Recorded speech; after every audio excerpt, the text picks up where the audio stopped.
The church is facing a crisis.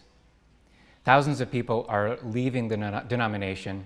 In some places, more are actually leaving than are coming in. In response to this, the church has launched several different initiatives that are focused on retaining members. Now, this is a good and honorable thing. This is something that we should be doing. But I wonder if our focus on maintaining and preserving what we have has led us to forget, the commission that Jesus gave us, and two really major biblical initiatives that Jesus left for us. The first of these is simply mission. The church, when it is focused on the mission that God gave us, will not be so distracted by petty differences, by theological debates, or by simply the distractions of the world. By focusing on the work that Jesus gave us to do, the commission that he gave us to finish before he could come back again, we would be able to let these other issues kind of fade into the background to a certain extent. And also we would be reunited around a cause that we can fight for. The second major initiative, the second major commission that Jesus has given us in the Bible is to not only do mission, but to do mission responsibly. So how many of us would report a mother who gave birth to her child and then just abandoned her? How many of us would report her to the authorities?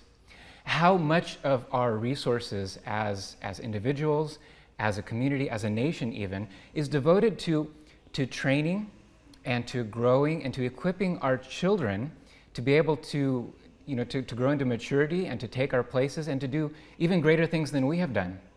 And yet in mission, so often we're so focused on bringing more people to the faith, on baptizing more people, which is not a bad initiative, not a bad goal, but we tend to focus on that so much sometimes that we neglect growing and maturing and training these spiritual children. We oftentimes neglect our job as spiritual parents. If we look at Jesus' ministry, what did Jesus actually do? What was his strategy to reach the entire world? Not just individuals that he met, but to reach the entire world far beyond what he could reach himself as a human. He limited himself to only the people that he himself could physically come in contact with. So what was his strategy to reach the whole world? Jesus spent more than 30,000 hours in his formal ministry in those 3.5 years. In those 30,000 hours, yes, Jesus did preach. Yes, he did teach, he did heal, he did feed the hungry, he did the things that we think of typically as classic ministry. But really, if you try to estimate how many hours Jesus spent in those activities, it's actually a relatively small proportion of those 30,000 hours.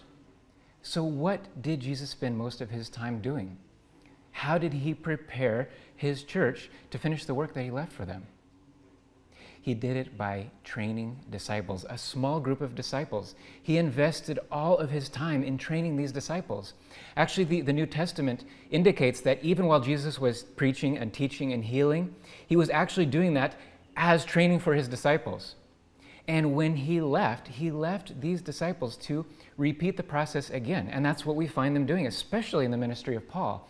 We find them going to new places where there aren't any Christians yet, leading people to faith through the ministries, through the personal ministries that Jesus did, but then from those people brought to faith, taking a small group of people who have leadership potential and who are committed to carrying on the work that was done amongst them, and investing large amounts of time, long periods of time, in training those people, training and equipping, discipling those people, and then commissioning them to go and do the process again. So initially, this type of what we call actually church planting movements takes longer in the beginning, but soon we're able to harness the power of multiplication, of geometric progression, and the growth actually happens much, much faster than anything that any one particular missionary or minister is able to do. This is what we at Philippine Frontier Missions are committed to do, to this kind of missions.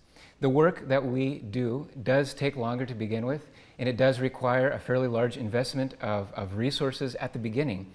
But soon the groups, the churches that God plants through Philippine Frontier Missions start to grow and to expand far beyond what the missionary themselves are able to do. And multiple different movements around the country, around the people group, grow until the point when they start to merge and the entire region has been reached. much faster than any individual initiative or any individual minister or missionary would be able to do. This is the kind of mission that Philippine Frontier Missions is committed to doing, the mission that Jesus left us, and doing it in the way that Jesus taught us to do it. Won't you join us in doing missions in the way that Jesus showed us to do them?